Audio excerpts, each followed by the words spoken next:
기독교뿐만 아니라 모든 다른 종교도 믿음을 요구합니다. 이단도 믿음을 요구하고요. 또 토속 신앙도 믿음을 요구하고 고등 종교도 믿음을 요구합니다. 그렇다면 다른 종교와 기독교의 믿음의 차이는 어떤 것일까요?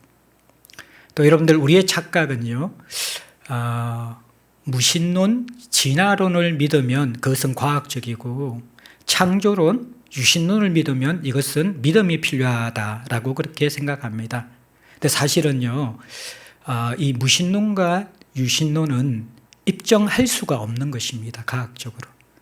그래서 유신론을 믿는 것도 믿음이 필요하지만 사실은 무신론을 믿는 것도 확실한 증거가 없기 때문에 믿음이 필요한 것입니다. 우리는 창조론을 믿든 진화론을 믿든 어떤 순간 믿음을 발휘해야지만이 어느 편에 쓸 수 있다라는 것입니다. 여러분들, 자, 우리가 무신론자가 되어도 믿음이 필요하고 다른 종교를 우리가 믿어도 또 믿음이 필요하다면 기독교를 믿는 우리에게 그것과 다른 어떤 믿음이 필요할까요? 성경이 요구하는 바른 믿음이 무엇일까요? 여러분들, 이 믿음은 신앙의 자라남과 풍성함의 가장 중요한 열쇠라고 말씀드렸죠. 하나님이 우리를 위해서 그리스도 안에서 행하신 그 사건, 은혜를 나의 것으로 연결시키는 것이 믿음입니다. 그래서 믿음이 바르게 이해되고 바르게 작동하지 않으면요, 신앙생활에 진정한 자라남과 풍성함이 없다라는 것입니다. 그래서 오늘은 여러분과 함께 먼저는 첫 번째로 믿음에 대한 바른 이해, 어떤 것이 믿음에 대한 오해인가, 또 어떤 것이 성경적인 믿음에 대한 바른 이해인가를 첫 번째로 살펴보고, 두 번째는 이 믿음을 붙잡고 신앙생활을 한다는 것이 무엇인가, 그 원리가 무엇이고 어떤 모습인가를 두 번째로 여러분과 함께 살펴보기를 원합니다. 먼저 믿음에 대한 오해에 대해서 네 가지 정도로 살펴보도록 하겠습니다. 여러분들 유튜브로 보시는 분들은 제목을 클릭하시면 강연이 쭉 나와 있고요. 또 성례에서 예배 참석하시는 분들, 자세한 것은 안 나와 있는데 여러분들 기록하면서 같이 들었으면 좋겠습니다. 먼저 믿음에 대한 오해는 뭐냐 그러면요, 미신과 맹신과 광신은 믿음이 아닙니다. 비슷한 말인데 미신, 맹신, 광신. 자, 미신은요, 없는 것을 믿는 것입니다. 그리고 맹신은 무조건 믿는 것이고요, 광신은 자기 멋대로 믿는 것입니다. 공통점은 뭐냐 그러면요, 믿음의 정확한 대상과 내용과 목적을 모르고 믿는 것입니다. 그래서 여러분들 신년이 되면요, 시골의 할머니들이 목욕 재개를 하고 새벽 미명에 아주 깨끗한 정화수물을 떠서 장독대 위에다가 올려놓고요, 사실 그 신이 누군지 잘 몰라요. 근데 빌지요. 이러한 것이 바로 미신과 맹신에 가까운 그런 모습입니다. 그러니까 이것은 성경이 말하는 믿음이 아니다라고 이야기합니다. 두 번째 믿음이 아닌 것은요, 자기 체면입니다. 실제하지 않는데 자기 스스로가 실제하는 것처럼 자꾸 체면하고 세뇌시켜서 믿음을 스스로 만들어내는 것, 이 자기 체면은 믿음이 아닙니다.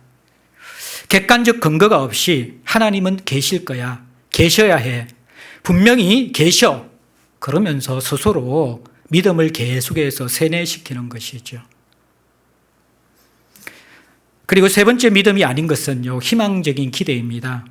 약한 인간이 현실에 너무 어렵고 고통이 많으니까 다음 세상만큼은 천국이 있었으면 좋겠다, 다음 세상만큼은 희망적 동경을 가질 수 있는 어떤 대상과 어떤 모습이 있었으면 좋겠다, 그렇게 희망적 기대를 거는 것, 이것은 믿음이 아닙니다.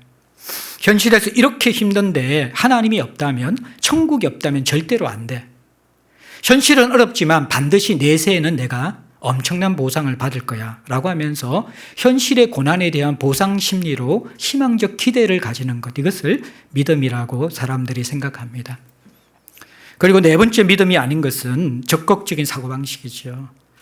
로버트 슐러나 로만 빈센트 필, 이러한 사람들, 여러분들 이런 분들이 이제 자기 신념, 자기 의지를 강조하는 적극적인 사고방식을 이야기합니다. 적극적으로 신념을 가지고 노력하고 의지를 발휘하면요, 모든 것이 이루어진다라는 것들. 이것을 사람들은 믿음이라고 생각합니다. 또 이것이 신앙적으로 적용될 때는요, 강하게 믿으면 하나님이 응답해 주실 것이다. 강하게 믿으면 하나님이 역사해 주실 것이다. 내 편에서의 어떠한 자세와 강함이 그것이 곧 믿음의 열매와 믿음의 어떠한 결과를 만드는 데 크게 좌우할 것이라고 믿는 것. 이것도 신앙적 적극적 사고방식이거든요. 이것은 굉장히 위험한 것입니다. 머리가 아픈데 두통약을 먹지 않고 소화제를 먹는다면 그 소화제가 머리 아픈 것을 낫게 할까요? 마찬가지로 하나님께서 약속하신 말씀의 처방 대신 내가 믿고 싶은 것을 강하게 믿는다고 해서 자기가 원하는 결과가 드러날까요? 적극적인 사고방식이나 신념은 하나님이 가르치는 믿음과는 상관이 없습니다. 우리는 이 믿음이라는 것을 잘 이해하지 못하기 때문에 흔히 신앙생활하면서 풍성한 또 자라남이 일어나지 않을 때 우리는 흔히 이렇게 문제를 분석합니다. 나는 믿음이 부족했어. 나는 믿음이 없어서. 나는 더 열심히 없어서 라고 그렇게 자기 편에서의 믿음이 마치 신앙의 열매를 좌지우지하는 것처럼 착각할 때가 있다는 것입니다. 이건 역시 적극적인 사고방식 내지는 신앙의 열매들도 내 편에서의 믿음을 뭔가 강하게 붙잡고 있고 주장할 때만이 일어난다라는 그러한 오해 속에서 일어나는 것입니다. 자, 그러면 맹목적 신앙도 믿음이 아니고 자기 체면도 믿음이 아니고 희망적 기대도 믿음이 아니고 적극적인 사고방식, 신념도 믿음이 아니라 그러면 무엇이 바른 믿음일까요? 이 네 가지의 허점을 바로잡으면 올바른 믿음이 됩니다. 믿음에 대한 바른 이해는 첫 번째, 미신, 맹신, 광신이 아니라 믿음의 대상과 내용과 목적을 분명히 알고 믿는 것. 그것이 바로 올바른 믿음의 첫 출발이라는 것입니다. 믿음의 대상은 우리를 구원하시는 우리 주 예수 그리스도죠. 믿음의 내용은 그분이 성육신하셔서 우리를 위해 죽으시고 부활하셨다라는 역사적인 사건입니다. 믿음의 목적은요, 어느 누구나 자신의 노력이나 행함과 상관없이 주 예수 그리스도의 십자가의 죽으심과 부활이 죄로 말미암아 죽을 수밖에 없는 우리를 위한 구원의 사건이라는 것을 받아들여서 구원을 얻는 것, 하나님의 자녀가 되는 것, 이것이 바로 믿음의 목적이라는 것입니다. 다시 말해서 믿음이라는 것은 은혜의 기초에서 맹신이 아니라 하나님께서 하셨고 하고 계시고 하실 일, 그 은혜의 사건에 기초할 때만이 믿음이 된다라는 것입니다. 은혜가 기초가 되지 않으면 그것은 맹신입니다. 자기가 만든 하나님입니다. 자기가 만든 신앙일 따름이라는 거예요. 그래서 여러분들, 이 믿음의 건강성을 측정할 수 있는 것은 골방에서 하나님을 묵상할 때 그 하나님에 대해서 얼마나 알고 있는가, 하나님의 성품, 하나님이 하신 일, 하나님이 나를 위해서 하고 싶은 일, 거기에 대해서 여러분들이 얼마나 알고 있는가. 이게 하나님께서 우리에게 주시는 복음, 은혜의 사건이거든요. 이것이 선명하지 않으면서 오랫동안 신앙생활을 한 사람들은요, 사실은 맹신에 가까운 자기가 만든 하나님을 섬기는 가능성이 많다라는 것이죠.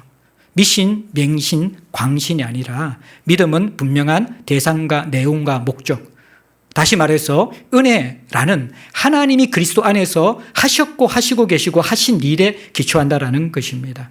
그리고 이 믿음을 측정할 수 있는 것은 내가 골방에서 하나님을 묵상할 때 그분이 어떤 분으로, 어떤 일을 하신 분으로, 나와 어떤 관계를 가지고 어떤 일을 하실 분으로 내가 선명하게 알고 있고 그것을 받아들이고 있는가.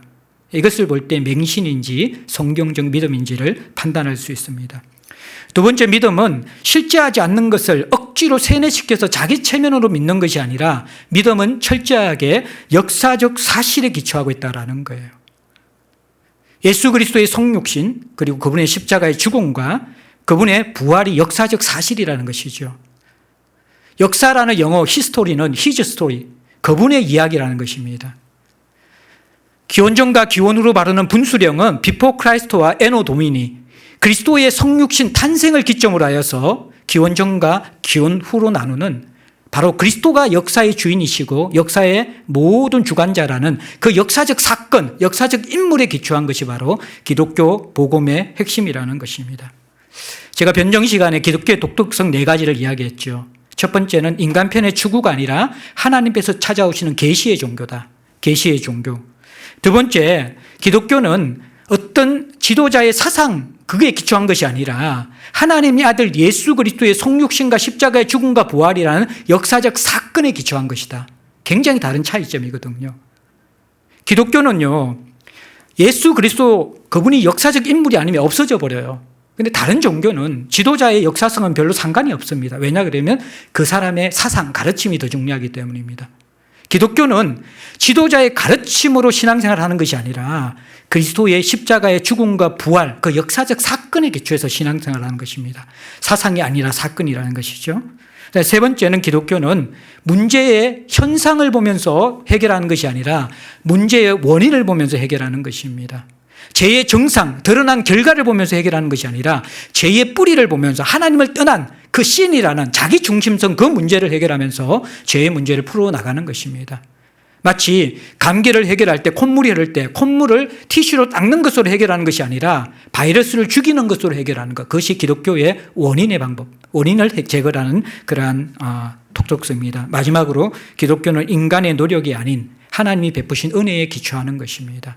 그래서 기독교는 계시의 종교이고 사건의 종교이고 그다음에 원인을 치료하는 종교이고 그리고 은혜에 기초한 종교다. 이것이 다른 종교와 다른 독특성인데 특별히 자기 체면이 아니라 역사적 사건이라는 게 잘 모르는 사람들이 있습니다. 그래서 우리는 흔들릴 때마다 붙잡아야 될 것이 그리스도의 성육신과 죽으심과 부활이라는 그 사건을 붙잡을 때, 분명한 그 사건을 붙잡을 때 다시 일어날 수 있는 것입니다. 기독교는 억지로 믿는 것이 아니라 분명한 역사적 사건, 지적 자살을 하면서 믿는 것이 아니라 역사상 일어난 증명된 그리스도의 죽으심과 부활을 우리가 붙잡고 믿는 것입니다. 그래서 기독교는 연구하면 연구할수록 믿을 만한 사실이 있는 종교라는 것 깨달아야만 합니다. 세 번째, 희망적 기대가 아니라 그리스도를 통해 이룬 하나님의 구원에 대한 전인격적 반응입니다. 희망적 기대라는 것은 지금은 실제하지 않고 하나도 누리지 못하고 죽어서만 누린다라는 그러한 생각이 희망적 기대입니다. 근데 이것은 기독교의 복음과 다른 것이죠. 기독교는 그리스도의 십자가의 죽으심과 부활을 통해 이미 하나님 나라가 지금 임했다라는 거예요. 지금 이미 부분적이지만 맛보고 누리고 경험하는 것이 복음이라는 거예요. 지금 맛보고 누리고 경험하지 못하고 나중에 맛보고 누리고 경험하는 것, 그것이 종교라고 하면 그것은 기독교와는 차이가 있는 것입니다. 희망적 동경, 죽고 나서만 그렇게 우리가 누리는 게 아니라는 거예요. 죽어봐야 아는 종교가 아니라는 거예요. 지금 여기에서 역사적 사건에 기초한 그 복음을 믿고 하나님 나라의 생명과 풍성함을 누리지 못하면요, 죽을 수도 없는 것입니다. 이미 임한 하나님 나라를 누리는 사람들이 마지막을 기대하는 것, 그것이 바로 복음이라는 것입니다. 마지막으로 적극적 사고방식이 아닙니다. 믿음은 하나님의 은혜에 대한 우리의 반응이지 우리가 하나님을 움직이려 하는 우리 편에서의 노력이 아니라는 것입니다. 내 편에서 강한 믿음이 아니라 하나님 앞에 내려놓는 겸손함이 바로 성경은 믿음이라고 이야기합니다. 그래서 적극적인 사고방식, 자기 의지가 강한 사람일수록 온전한 하나님을 신뢰하는 믿음을 갖기가 좀처럼 힘이 듭니다. 기독교는 힘을 빼는 종교이지 어깨에 힘을 가득 넣어서 자기 힘으로 꾸역꾸역 신앙생활하는 종교가 아니라는 것입니다. 그래서 바른 믿음에 대해서 제가 분명히 말씀드렸습니다. 맹신이 아니라는 것입니다. 맹신이 아니라 분명한 믿음의 대상, 내용, 목적이 있고요. 자기 체면이 아니고 역사적 사실, 희망적 기대가 아니라 이미 이뤘기 때문에 지금도 누리고 있는 것들, 그리고 적극적 사고방식이 아니라 우리가 힘을 빼고 하나님 하신 일을 겸손히 받아들이는 것, 이것이 바른 믿음입니다. 그러면서 성경이 가르치는 우리가 믿어야 될 두 가지를 히브리서 11장 6절, 우리가 처음 읽은 성경에서 가르쳐 줍니다. 이러한 쭉 믿음을 성경에서는 가장 핵심적으로 두 가지로 정리하는데, 첫 번째는 11장 6절에 보면 믿음이 없이는 하나님을 기쁘시게 하지 못하나니, 믿음은 하나님을 기쁘시게 하는 도구가 됩니다. 그런데 하나님을 기쁘시게 하는 믿음은 뭐냐 그러면요, 하나님께 나아가는 자는 반드시 그가 계신 것, 첫 번째입니다. 하나님이 계시라는 것을 믿는 것. 이것이 믿음의 첫 발짝, 가장 중요한 출발이라는 것입니다. 하나님이 계시다는 것을 믿어야지 거기에서 예배가 나오고요. 하나님이 계시다는 것을 우리가 받아들여야지 거기에서 참된 기도가 나온다는 거예요.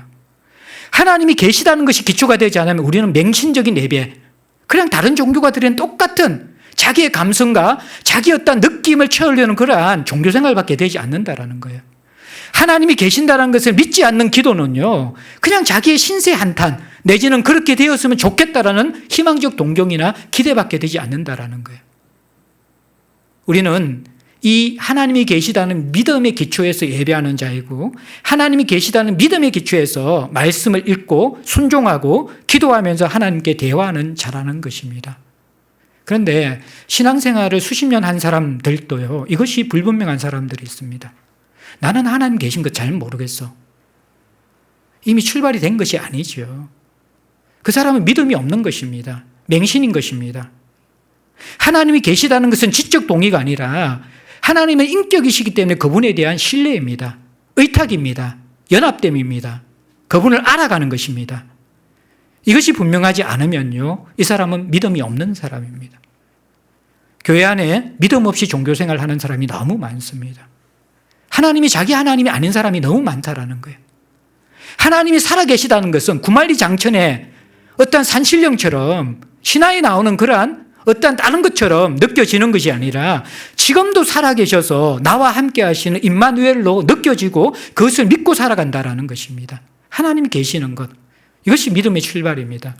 두 번째는 11장 6절에 보면요, 또한 그가 자기를 찾는 자들에게 상 주시는 이심을 믿어야 한다라고 이야기해요. 상 주시는 분. 이 상이라는 것은 내가 받고 싶은 상이 아니라 하나님이 주고 싶은 상입니다. 신앙생활에 이게 무너짐들은요, 하나님의 계신 것을 제대로 믿지 못하고 출발하고, 또 하나는요, 자기가 받고 싶은 상이 신앙의 목적이 되는 사람들이 많다라는 거예요. 자기가 받고 싶은 상은 무엇입니까? 우리가 원하는 건강, 자녀들이 공부 잘하는 것, 남편이 승진하는 것, 이러한 것들입니다. 이러한 자기가 원하는 그 상을 하나님이 강한 믿음을 사용해서 내가 주님 앞에 구하면 주실 것이다.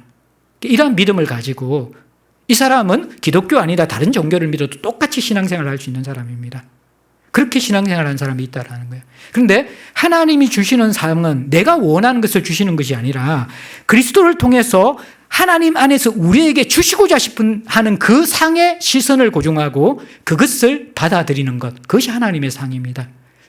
그 상이 바로 은혜입니다. 우리가 보았던 자녀 삼으시고 우리를 용납해 주시고 우리를 하나님의 작품, 그리고 우리를 새로운 가족 공동체로 불러주시고 우리 허물과 죄로 죽었던 우리들을 부르셔서 살리시고 이렇게 세우시고 하나님의 보좌에 앉히신 그리스도 안에서 일어난 이 놀라운 용서와 우리의 신분의 변화와 우리의 존재의 변화와 우리 속에서 일어나는 그 생명의 변화의 실체를 경험하는 것, 그것이 그리스도 안에서 우리에게 주시는 하나님 자신이 상이라는 것입니다. 그 상을 우리가 주시는 바로 하나님을 찾는 자, 하나님이 계신 것을 찾는 자는 쉽게 이야기하면 하나님을 만난다라는 거예요.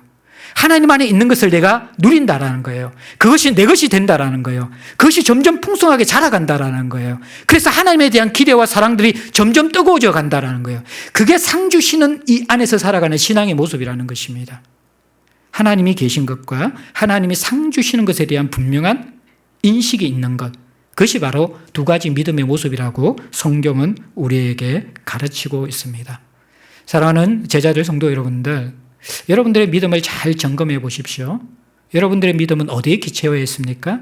하나님이 하셨고 하시고 계시고 하신 일, 분명한 길, 하나님이 살아계시고 그를 찾는 자에게 상 주시는 이심을 믿는 하나님에 대한 분명한 인격적인 의탁과 신뢰, 이것이 우리에게 있는지를 잘 살펴보아야만 합니다. 이 기초가 분명치 않는 가운데 아무리 신앙생활을 해도 자라남이 없습니다. 풍성함이 없습니다. 열매가 없을 것입니다.